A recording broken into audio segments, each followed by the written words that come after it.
Hello everyone, welcome to Web Solution. In today's video, I'm going to show you how to delete history on Twitter. Make sure to watch the whole video to learn how. Let's begin.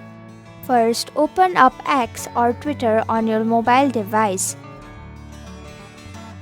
Tap on the search icon at the bottom of your screen.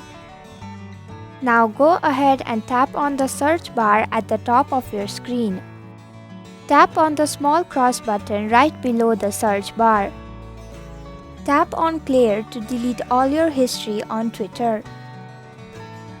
And that's it. I hope you found this video helpful. If you did, please click the thumbs up button. If you have any questions or thoughts, type them in the comments below.